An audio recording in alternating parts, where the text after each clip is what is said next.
And how many people have read it already?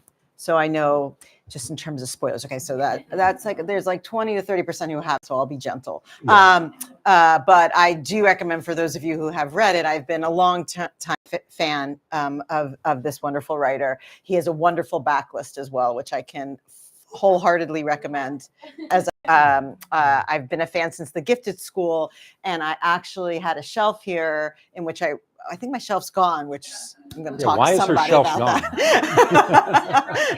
Rotating shelves, but that was on there as one of my favorite books with Heartburn by Nora Ephron and some others that I really love. So anyway, so it's lovely to be here tonight. I love Zibby and I love supporting this wonderful bookstore. So I have a bunch of questions. I'll keep it to in the allotted time frame so that then you guys can jump in with your questions.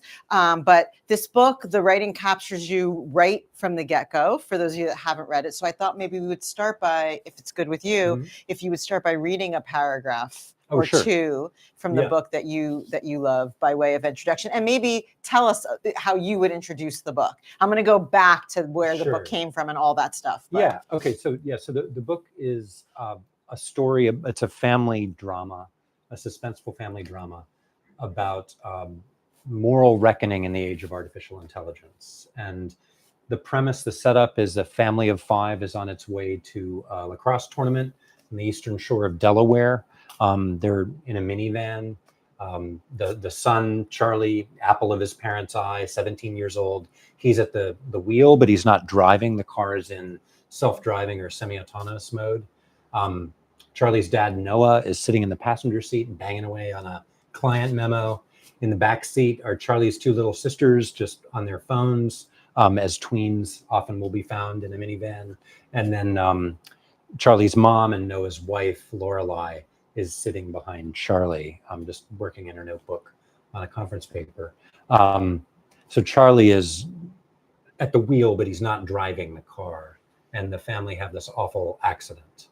And the whole novel unfolds asking who was responsible or what was responsible for this accident, and how these issues around the loss of autonomy in the age of artificial intelligence kind of interlace through this family's recovery from this calamity that they're trying to figure out and get past. So it's about resilience. It's about parenthood. It's about sibling relationships, about love, but it's also about technology just slamming us in the face. It's not futuristic. It's happening right now. And it confronts us with all, I wanted the novel to raise all these kinds of questions about, where we are in this moment. So I begin with a scene that involves Noah and Lorelei. So I'll just read just the first page. So it begins with an epigraph. Many novels begin with epigraphs. You'll get a scene from a novel, or you'll get a little snippet of poetry or a verse from scripture. This book also begins with an epigraph, but it's an epigraph with a twist, and you'll see where it goes. And this, I propose, is the inhuman soul of the algorithm. It may think for us, it may work for us, it may organize our lives for us, but the algorithm will never bleed for us. The algorithm will never suffer for us. The algorithm will never mourn for us. In this refusal lies the essence of its moral being. From Lorelei Shaw, Silicon Souls, on the Culpability of Artificial Minds. I met Lorelei Shaw when she was writing her thesis on what would now be called the ethics of artificial intelligence. She was enrolled at the University of Chicago, pursuing a dual doctorate in engineering and philosophy, she told me on our first date, working in the new field of computational morality. With a self-conscious laugh, I asked her what that meant. She lined up our coasters, glasses, toothpicks, and cocktail napkins along the bar and started to explain. She was interested, she said, in how we learn to be good. She wanted to know whether we can train machines to be good in the same way we train ourselves. I watched her lips move as she spoke, mesmerized by the spray of freckles across her delicate features, by the frizzy mess of hair, by the small cleft in her chin. Draining her martini, Lorelei told me the title of her dissertation, Computational Reason and Ethical Realism. Are Humans Moral Machines? then squirmed on her stool, blinking like an owl, daring me to leave. I ordered another round. So that's how the book begins. We get a snippet from Lorelei's work, from her book, and we get more snippets as the novel goes along. And then we get Noah in this posture of just awe and adoration, telling their story. So we really begin right in the thick of it, of where they met, and then we very quickly get to where they are. Well, I love the way you write. Back at you. And I wanted to start by thinking with you, or hearing from you, about how did this book in particular begin for you? Because it's so layered, and yet it also reads so beautifully and so easily. Did it start with Noah? Did it start with AI? Where did it begin? Yeah, it really began with the setting. Mm-hmm. So you can sort of see it on the front cover. And then usually a book will begin, I mean, I'm sure you have this too, a book will begin with a premise or a scene, like you see something, Mm-hmm. and like, oh, this moment on a street, or this fight, or whatever. This novel really began when my family, just to escape, this was the first late summer of the pandemic, Mm-hmm. and everybody wanted to get out of town. So we rented an Airbnb on the Northern Neck, this beautiful part of Virginia off the Chesapeake Bay. And we went down there for a week, and we rented this pretty rustic old house with some kayaks. I was out with my son in a kayak, and he was on a paddleboard. If this is sounding familiar, if you've read the book, we go out of our cove, we're scooting along the edge of the river that feeds into the bay, and we see this, what I could only describe as a compound, Mm-hmm. completely out of place. Like some guy had taken this old, beautiful horse farm and razed it to the ground. It had white sand, which didn't belong out there at all, Mm-hmm. and this guardhouse, lighthouse combo, and a helipad. And as we were coming back in, this helicopter landed on the helipad, and this guy, I don't know who it was who got out, but that stuck with me for a couple of years. And I thought, I really want to set a novel here. And then I had this idea about this family getting over this accident, and the AI part of it wasn't even there yet. And I just thought, I want them to kind of go somewhere to recover, to kind of get over it, to just to kind of shelter for a little bit. Mm-hmm. And that's where I decided to set it, to take them. And I knew I had the premise with the autonomous car, with a self-driving car, but I wasn't even thinking about AI yet. And it was only in that fall of 2022, when ChatGPT just exploded into public consciousness, and suddenly everybody in the world was talking about AI. That's when I realized what this novel was thinking about, and what the real moral dilemma at its heart was. It gave me a kind of vocabulary. And from there, it just kind of went along, and I added all these other layers to it. And when you say it went along, did you at that moment, do you outline the whole book? Do you write with, what do you know? How far ahead do you know when you're working on this? Only a few chapters. Yeah. I mean, basically, I kind of know how you as readers are gonna feel when you close the book. Mm-hmm. But I don't really know where my characters are gonna go. I don't quite know. I guess I know the basic storyline, but I'm not a plotter, and I never have been. And sometimes that will get me into little awkward corners. I don't know if you have this problem. I do the same. I write the same way. As you do? Oh, that's that comforting, sense of not. There's this great E.L. Doctorow quote about writing a novel is like driving a car at night. You can only see as far out as your headlights, but that's as far as you need to see. Right. I'm paraphrasing that terribly, but that's the idea. And the car is not self-driving. Yes, exactly. Yeah. You're definitely driving the thing. Yeah. So I think I tend to write in sequences of chapters where I'll kind of know where I'm going for the next 5 or 6 chapters, the next 30 pages or so. Yeah. But beyond that, I'm kind of flying blind. There are several relationships in this book that I feel like triangulate in very interesting ways. And one relationship that I particularly loved, I mean, you just pointed to the father and son relationship, but was the husband and the wife at the center. I remember their names. I'm almost positive. Well, you said Lorelai and Noah. Yeah. Yeah. Okay. Very good. Thank you. You passed the cognitive test. And I actually have my questions written down here, so I'm going to pull this up. But with Noah and Lorelai, it wasn't a relationship, marriage relationship. It was untraditional in some ways. Yeah. Can you talk about how you landed on that dynamic? Because it felt so real and so lived in.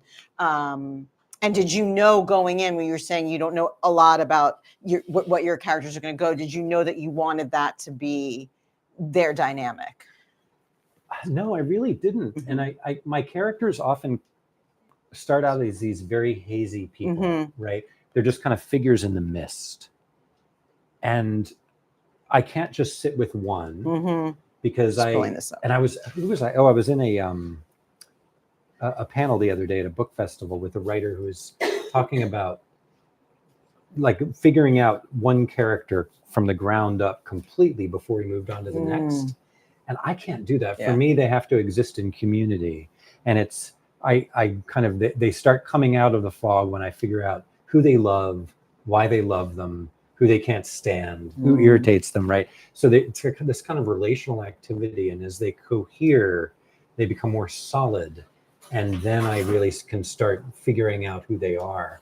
And for Lorelai, she came to me after I'd already figured out the kids in some ways. And it was Lorelai and understanding what she does for a living that completely crystallized the book for me. I was like, okay, she works in this world. She knows this space.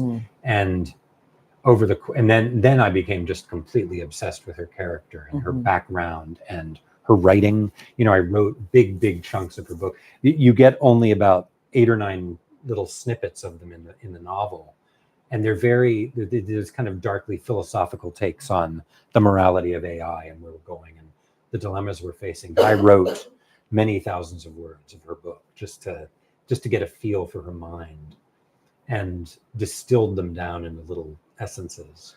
And then, you know, once I figured out what she was doing and what she was about, I started writing her from Noah's point of view. I was never in Lorelai's head. Right. This is just like I think your last novel, maybe the new one too, is one person's point of view, first person. And that's not usually how I write. I'm usually in multiple points of view. And that really helped me focus on her. The problem was I also kind of fell in love with her. And my wife would read little bits of the book and say, "You're in love with her." and I said, I am, I guess. I am. I admit it.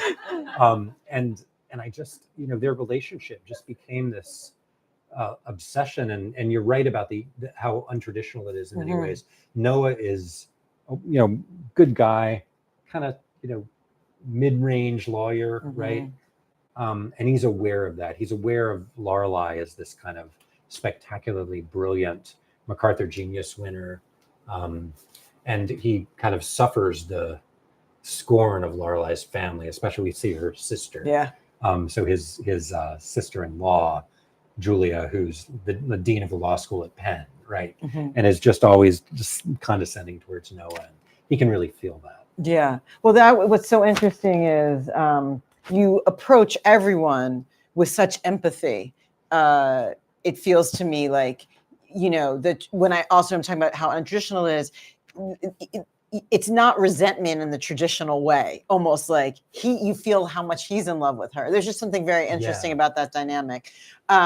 Did you set out wanting to write a story? See, it's so suspenseful, but it's really in some ways a story about a marriage as well. Did you set out wanting to do that? Or did that come, I make sure I'm not stepping on my questions, but did you start set out wanting to do that? Yes, I wanted it to be suspenseful. I wanted it to feel a little bit like a mystery novel, even though it's not. It's a suspense novel. It does feel like a mystery novel. There's almost a locked room in that minivan, right? But then you come out of it and you're looking back on it and thinking, who did what did what, who's operating on who, what's operating on who, and yet at the same time, I got really obsessed with their marriage, as you could tell if you know the book. I just from every angle and every little thing that Noah would react to, right? His suspicion, it's not a spoiler to say his suspicion of this tech billionaire who ends up being their next door neighbor when they go down to the northern neck, the bay. He's not an unreliable narrator, but he's a little bit of a clueless narrator. Clueless is probably a strong word. A little bit oblivious to the things around him. And, we're all oblivious to our partners and to some aspects of their lives, I think. But I wanted to dial that up. Well, something that was interesting when I was reading it, it reminded me in some ways, even though it's quite a different book, but it's another book that I love, Defending Jacob. In that you have this boy who your narrator's desperate to see as one way and almost has to hold him in a different way because of what happens. And this is not a spoiler, but I will say when they go to shelter, as you say, you're nervous about what's going to happen there. Is it going to unearth that or unmoor that even further? But very different, but similar in that dynamic. And that brings me to a question about the siblings in the book and how you thought about them in relation to each other and how that was going to play out. Yeah. So that was really, the relationship between Noah and Charlie, the father and the son, was such a central. I guess there are a couple of big axes here, right? And Lorelai and Noah is one, and then Noah and Charlie, and Noah, his care for his son. It's a really good parallel. But I'm also thinking of adolescence, right? And just, oh my God, my son has gotten in this. I watched half an episode. I'm like, I'm out. I can't. I was in. Did anyone watch Adolescent? It was my husband's favorite show. It was his favorite. I'm like, I'm so upset. Yeah. But that's that kind of agonizing sense of jeopardy. Yes. And one way of dealing with that was to get Charlie sometimes in the world of his sisters, right? Where they're just, one of them's they're both kind of brats, as is Charlie, but they have a particular dynamic. So Charlie and Izzy, Charlie's the oldest, Izzy's the youngest kid. They are both super charismatic. They have friends to burn. They're athletic, adorable. Their parents adore them. And then Alice is the middle child. Yeah. And Alice is struggling. And the kids form alliances against each other at different points. Very realistic. I'm the youngest of four, so I write what I know. And Alice, struggling in this way that makes her, I think, very sympathetic. And Noah is very worried about her. She doesn't have any friends and so on. And then at one point in the novel, fairly early on, he notices she's texting somebody, pretty rapid, continuously. And he said, who are you texting? Who's your and she says, my friend. And Noah says, oh, what's her name? And she says, well, I met her in the hospital, which is sort of true. But she, as we learn, this friend Blair is a chatbot and is another element of AI that comes into the novel. And in such a crazy way. In a way that those, you get about 8 or 9 text exchanges between Alice and Blair over the course of the book. And they're a spine of suspense that moves through, and you really learn things about what happened in the car that day and what Alice has been doing as you read those texts. And but I wanted them also to convey this kind of uncanniness, this uncanny valley feeling of AI, with Blair as this kind of very rational friend of Alice. And the research I did for the novel, that those, the bots and what they're doing to young people was a huge concern, and just I got completely absorbed in it. Yeah. So there's so much about that's absorbing, and something that you just said made me think when you read the epigraph from the beginning of the book about how AI won't mourn for you. It won't. I don't want to misquote you, but what's interesting is those exchanges, as well as being suspenseful, tear your heart out when you get to the end of them. And so there's something very, it's almost like you're playing with your own epigraph because you do feel so much in how that exchange goes down. But I'm gonna move away from that because I don't want to spoil anything. But what I do want to say is I have to ask a fun question and move. Not that these aren't fun, but move a little bit outside of the book because we're not the only people. I'm happy to and proud to be one of the first people who found it absorbing, but then someone really very fancy found it absorbing after me. You're pretty fancy. Can you talk about being chosen as an Oprah Winfrey book club pick and what that was like and what that phone call was like? And so it has been completely crazy. And the story begins when, the novel was picked up, I guess, about a year ago, actually only a year ago. And you know what that time frame means. Yes. And a new publisher and that I hadn't worked with before. I had a new agent after 4 novels for reasons we won't go into. And so early copies, the advanced reader copy was going around and starting, I think, in February. And the book was supposed to publish in October. And which meant, there's a long runway. You could get on, try to get in, most exciting books of the fall or whatever. And everything was going well. I was loving everything at the new publisher. And then in May, I get an email in early May from my editor saying, we need to talk about something. Can you call me?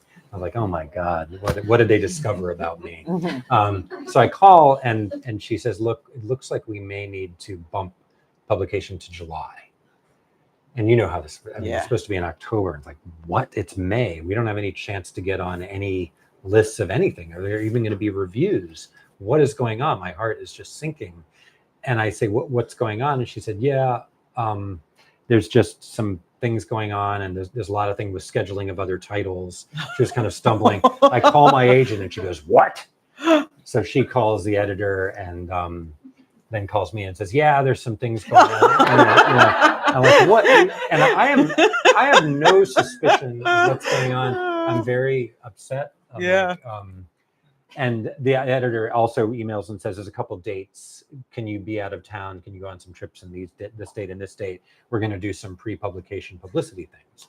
I said, okay, well, at least they're going to do something, And then I'm telling the long version of the story just because it's so fun. And then the next weekend I'm in DC for the Penn Faulkner Awards. I was judging an award, a novel award this year. And I have a publicity call set up with my wonderful publicist, and who at the moment I was hating. And it was for 2:00 on the Friday, and a Zoom call. And she emails and says, Bruce, the Zoom is kind of glitchy. You're going to get a phone call instead. It'll be from a number you just make sure you pick up. Fine. So I'm literally ironing a shirt. I turn off the iron right before 2, sit on the bed, just in such a bad mood. My phone rings. I go, hello. And I hear this voice and it says, Bruce. And I said, yes. And she goes, Oprah Winfrey here. No. Way. And of course, I've written a novel about AI. So my suspicion, my antenna are up. But she just said, I'm calling about culpability, and just sing-songs her way through the call. And I don't remember very much about the call at all. But you could I think you can listen to it. I can't bear to watch myself on video. But she records her calls, so you can, don't what. But and I know she was on her way to visit the new Pope. I do know that. Mm-hmm. And then I went out to Seattle to do her book club. She does it at the Starbucks World headquarters. So we did an hour-long book club out there, and then we did a segment in CBS Mornings. But the thing is, she knew the book cold. She just knew it. Like I would say these things. She said, well, not really, because later Lorelei does blah, blah, blah. And she was like a graduate student. She had all these stickies in it, and it was just amazing. And so, it's been incredible. So when you got off that phone call in the hotel room, did your agent and editor then call you back and say like, we weren't allowed, or? Well, and Oprah said, who did you think it was? And I said, well, I thought it was my publicist. And she said, your publicist played you. No, oh my God. So, which she did. And then of course it was just a love fest. Oh my God, that's great. Amazing. But it is, it was weird because I'm used to having, you turn in a manuscript and your book comes out in 2.5 years, Mhm.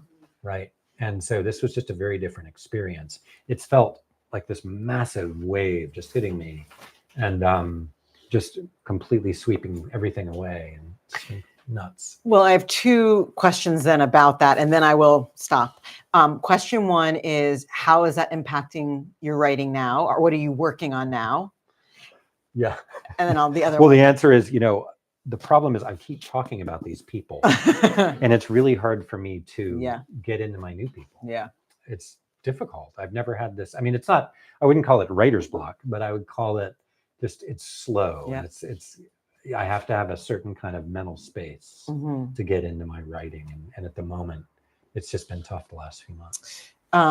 Is this the last we've seen of these people then? Because I don't can know. imagine that it's not. Maybe not. Maybe not. Maybe there will be, I can imagine going back to them. Yeah. Because, Lorelai, no spoilers, but at the end of the book, Lorelai gets this offer, Mhm. and it's very intriguing and very dark, and she's very tempted. Yeah. And there was a strand that came to me at the very end of writing it, and I'm actually kind of interested in exploring it. So maybe so. Maybe. I would love that. Yeah. And then my last question is, how did you come to the title? That was my title almost from the very beginning. The first title was The Lucky Five, which came from the headline of a newspaper article about a plane wreck that I was in when I was in college. My brother-in-law was flying a small plane and crashed with me and a few family members in the plane. We were all totally fine, minor injuries, but there was a little newspaper article that came out in this tiny little small town paper in North Carolina the next day that says Lucky Five escape crash. And that always stuck with me. And so that was going to be the title. And then once I really started drafting it, I just got interested in those issues of moral responsibility. And I needed a word that would really capture that. So culpability is what stuck. And my agent didn't like it, but couldn't think of anything better. My editor, Cindy, didn't like it, but couldn't think of anything better. So we stuck with it. I really like it. Oh, good. Yeah. I'm glad. Yeah. Oprah liked it. Yes. Yeah. More importantly, Yeah, exactly. So who has a question? Yes. So I'm very awestruck that you say that you're a pantser, because Pantser, if you don't know what that means, there are plotters, people who plot and outline, and then there are pantsers who write by the seat of their pants. I'm a plotter. You're a plotter. Okay. Yeah. I just learned that too, What pantser. I find fascinating about that is that I'm now in the middle of a burnable book, which is a little different from this. That's my first But- novel. Yeah, but so it seems to me that The Gifted School and this one, and a certain degree of a burnable book, are also ensemble pieces. So you have something that connects a bunch of people, sort of radiate. In the Gifted School, it's the school, and in this, it's the AI and the accident. And I find it so interesting that you're able to sort of plunge in with all these characters and make it happen. And what I wondered is, are you aware of always thinking in terms of an ensemble group, sort of joining around a particular topic? You seem to, like schools, that's a huge thing, and AI. And so I just wonder, is that, do you take a social problem, as it were, and then find sort of people who can illuminate it from different angles? Yeah, what a wonderful question. Especially starting with a burnable book, which I often, so my first two novels, A Burnable Book and The Invention of Fire, are historical thrillers set in late medieval England. And then it was only in my third novel, The Gifted School, that I bumped up to think about, gifty parents and contemporary issues. But yes, I would put my novels in, one of my big inspirations. I cut my teeth on reading Charles Dickens when I was in high school and college. And basically I was a Dickens completist by the time I had graduated college. And I love big, complicated, messy stories with a whole bunch of viewpoint characters coming into, people will live in completely different continents. And then by the end of the novel, their stories will really be interlaced.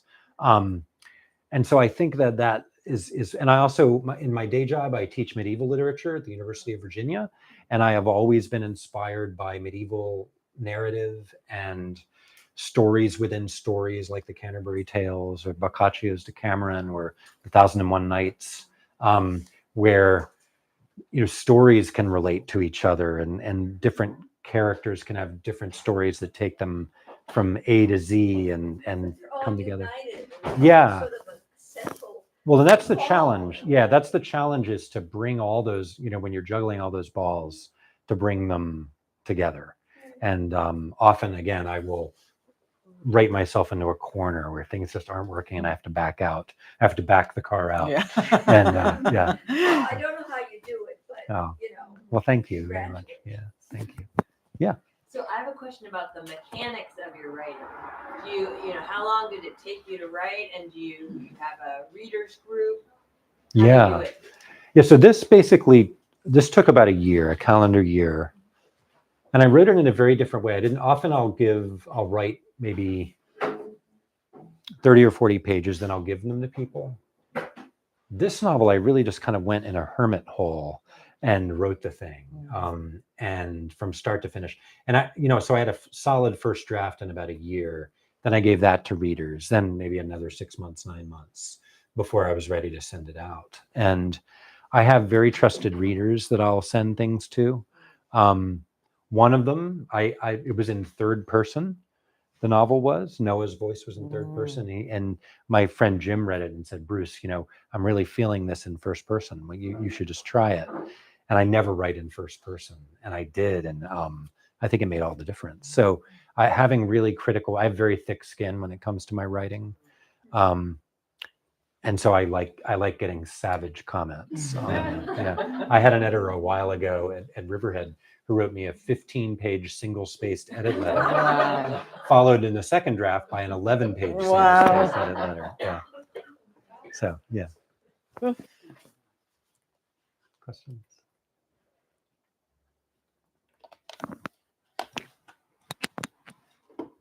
Yeah. Sort of piggybacking on the first question, I was struck by the balance of, I think, the sort of main plot and the big questions introduced by that plot. What you spoke to at the beginning, the morality of AI, this car accident, who's culpable, or what's culpable, as you said. The balance between that and the sort of more micro human family dramas. And sometimes those things intersect, sometimes not. I think like the subplot, the son's being an elite athlete, the pressure of sort of elite sports and how family can direct all of its energy, toward that. Birth order of the siblings and how that affects their relationships. And so, because I'm curious, as you're writing, if you're consciously thinking about that balance and being too on topic of the main plot and making sure you're sort of introducing these other human stories, or if it is more just a natural process for you. That is a really interesting question. Yeah. Like whether everything needs to be about AI, right? No, I guess I'm not. I think of the characters as complete people, and they have complete lives, parts of which have nothing to do with the story I'm writing, right? Or only tangentially to do. And I think Charlie's athleticism, of course, is one of the issues that Noah's worried about, is the threat to that, the threat to him as an elite athlete. And that my kids both played college soccer on that kind of level, and not quite on Charlie's level, but I was always like a kind of psycho soccer dad when my kids were growing up. So I had that in me. And I think, a relationship between a father and a son, that's something I know that I can do. And it helped, I think, with, Noah's admiration for Charlie. And then the way Charlie falls in love with this other character, Dissy, the daughter of the tech billionaire next door. I think, his athleticism and his gorgeousness is part of his appeal to her. And so that, it plays. So in some ways, and maybe this is the way of answering that question, and I'm sure anybody who writes it, like you probably have this too, where there's something not quite working, and then you figure out one little thing and it solves all these other problems. It's like a slot machine where you suddenly, and that often happens with me. It happened in this novel. The big one was Lorelei, when I figured out what she did for a living. And it's also often figuring out people's careers that make them click into place for me and solve all, suddenly give me other storylines, give me other ways of resolving things. Yeah.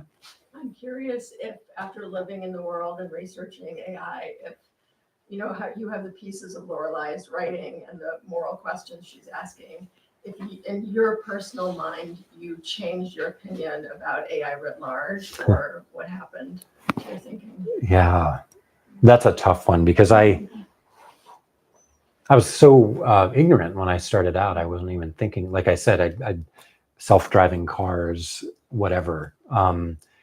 People weren't even describing that as AI a while ago. It's just machine learning or whatever. And so as I started researching and interviewing, doing a lot of interviews, there's a lot of bouncing ideas off of people. I had people in particular parts of AI read what I was doing to make sure I got it right. One of the things I learned is that everybody in that world, or most people in that world, have something called a PDOOM number, where it's the percentage chance that they think AI is going to kill us all. And a lot of them will laugh it off and they'll say, oh my God, no, that's ridiculous. I'm at a 2. The 2% is pretty high. Yeah, so I started out as a 0 because I didn't really know. And now I'm like a 7 or 8, I think. Wow. So I've met a 20. No. There are 30s out there. What's But it called? P what? PDOOM, percentage chance of doom. That's basically, it's shorthand for that. I have to write that So what's down. your PDOOM? Yeah. And so this thing that scares me about AI is less the killer robots coming for us and more misinformation, water use, energy use for data centers, right? Those are the things that scare me. And, just absorbing them into the other kinds of scary things going on in our world right now. But I also feel like there's, in the theme of this book, so how many of you have, I'm sure many of you have ridden in a Waymo before. So I'm scared of it. okay, so many people say that, but do you read Ubers and Lyfts? I'm scared of that too. Oh, okay. So you're not in the control group here. You're not allowed. But when I think about this, I think, when's the last time you were in an Uber or a Lyft where the driver did not start texting for their next ride while driving you down the 10 or whatever? And did I say that right? The 10? Yeah, that was really. Thank you. And there have been these studies about automated cars, about Waymos, about the number of passenger hours, comparing them to Lyfts and Ubers, and there's no comparison in terms of safety, but the safety of the passengers and the safety of pedestrians, bicyclists, and so on. So that to me feels like kind of revolutionary, as Lorelei points out, in a country where we lose 40,000 people on our highways every year.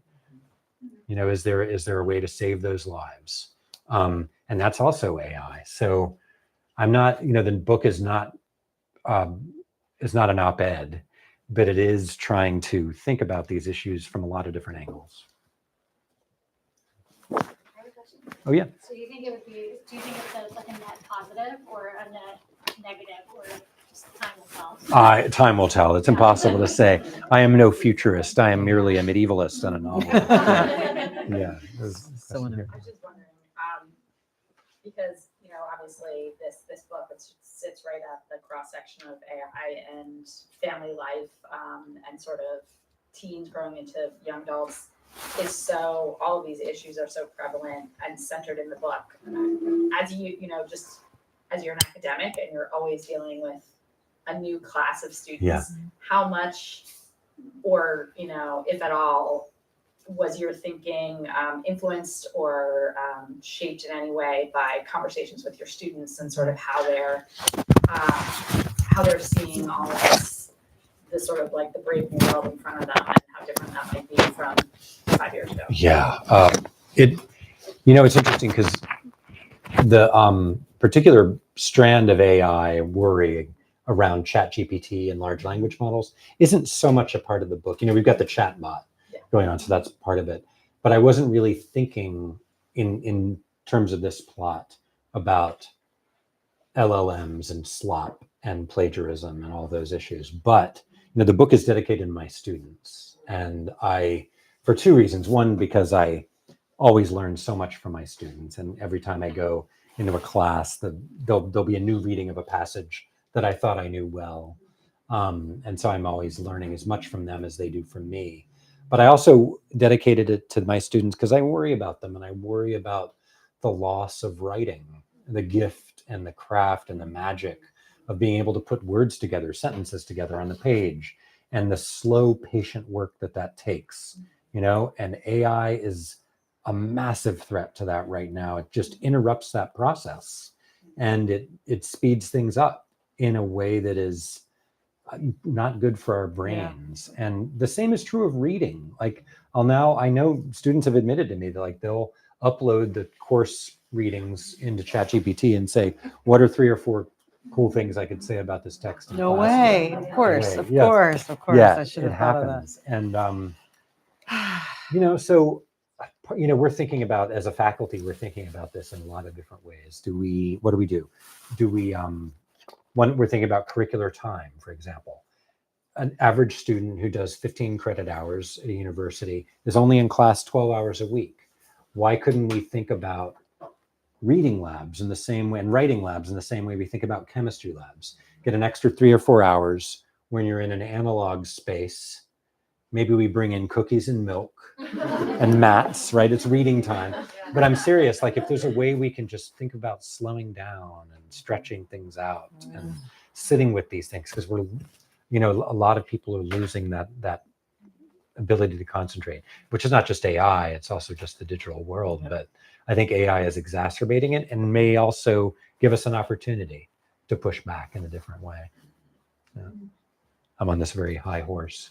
Yeah. I had a class once where we had to read out loud to each other. Oh, good. Oh, I do that with my students all the We just time. move our desks and had to read out loud. Amen. The whole class. I'm a big believer in that. Yeah. Creative writing Force classes do reading. that a lot. Yeah. Right. Yeah. Where you read all or portion of your story. I have my students read in Middle English. They have to read Chaucer. Nice. Yeah.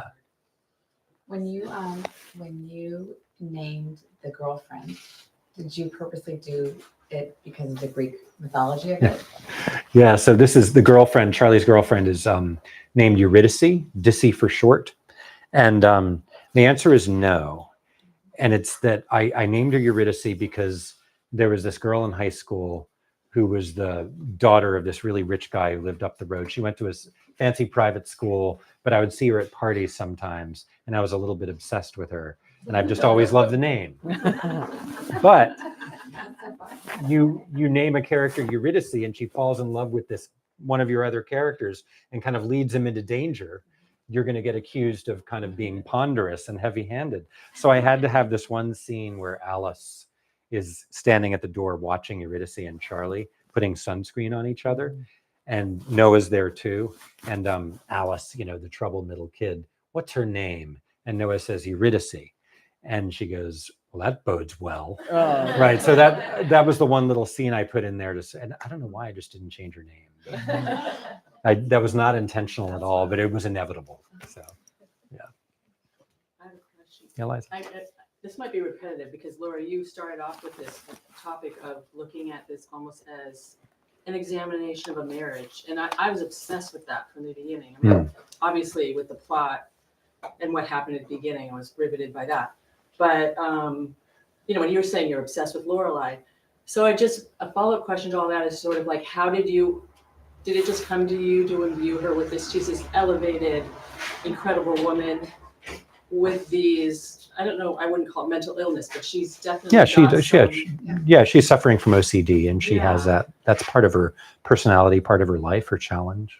And I feel like Noah's really in touch with that, or wants to be in touch with that. So it's just fascinating to me, how did you come up, again, it might be repetitive because you address this, but sort of it's such an amazing depiction of a relationship. Oh, thank you. So how did you come up with this idea? So they come from different backgrounds, but also she has these things going on. Yeah. But he's just like obsessed with her. Right. So it's just so fascinating, just if you have any insight into how that came together for you. Well, there's always a question of what quirks you give your characters, right? What weird little things about them you want to bring out and what makes them unique. And with Lorelai, I suppose one of the things I did once I felt like she was going to be in that world, I didn't really think of her as a genius initially. I just thought maybe she just works in that space. Then I just started reading a lot of biographies of kind of tech geniuses, people who've made breakthrough discoveries in that world, and thinking about personalities and neuroses and how those relate to relationships and so on.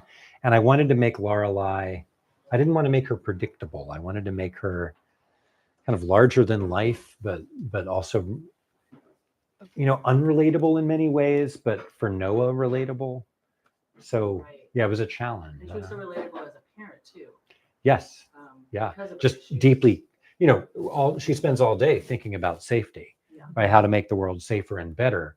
And she's also obsessed with keeping her kids safe, to an alarming extent, right? So she's the ultimate snowplow parent, just clearing the way for her kids, but without knowing the damage she might be doing as well. I have a question.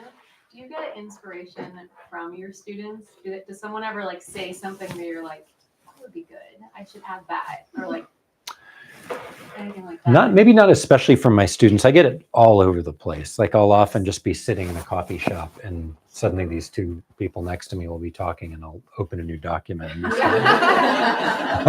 and just stealing things from everyday Or I life. guess if your students ever have their own suggestions about some of your books.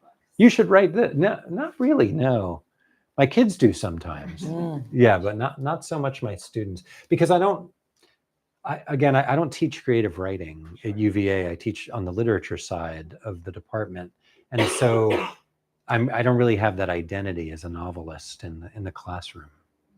So yeah. I'm a senior in high school, and I'm currently in a senior seminar it's a novel writing seminar. Oh, good. Yeah. The goal is that you have a first draft of your novel by the end of the year, and Wow. I'm very, very lucky to be in it, and I have started these first 2 months of school have been really planning, plot and characters, and now we're just starting to write my homework assignment was to write my next 2,000 words, and I'm writing it in first person. Mm-hmm. And I guess my question to you is, as a writer, how do you continue on with the portion of your writing? Do you ever feel like a pull to go back and fix things and tweak things? How do you push yourself to keep continuing? Because even in my first couple thousand words, I always find myself feeling like I have to constantly go back and I can't finish. And I guess, it's mid-October, I'm going to be writing this for the rest of the year. And how do I enjoy that process and keep going and not get stuck on these parts where I feel like everything could be changed, and if I had said it all a different way, it would be better? I can tell you're already a writer. That's just what you said right there. Because often young writers will say, and what I'm doing now, it's so good and it's going to be perfect and I'm going to send it off. But the fact that you're already hard on yourself, stay there. Right. And I think that it's a nice balance, and you chime in here. What are your tricks? Keep going, tell the story that you want to. Think of yourself. Don't you think of yourself as writing a novel? Think of yourself as telling a long story, right? That will make it less ponderous in some ways. Like you're not a novelist with a writer hat. You're a storyteller. I think that makes it so the stakes don't feel as high. But think about when you go back and revise. There's all kinds of ways of dealing with that. There's a wonderful, fairly recent book by Matt Bell. Do you know this book, Refused to be Done? It's a really wonderful book on revision, and it's simple and just some good hints. So I would recommend that. But good for you for doing that. What are your thoughts, Laura? I think that what you just said about think of yourself as telling a long story is some of the best advice I've heard. Yeah, I think that's okay. excellent advice, because then it's just something that I often do when I'm writing is I read out loud, almost as if I was going to be telling someone this whole story. Yeah. And I think it's a really comforting way to read and write. Also, something that I always, when I start my next 2,000 words or whatever it is, when I get up to do my work the next day, I'll let myself go 500 words back, but not all the way back until I'm done with that draft. Yeah. And then you can go all the way back when you sort of know where you're going.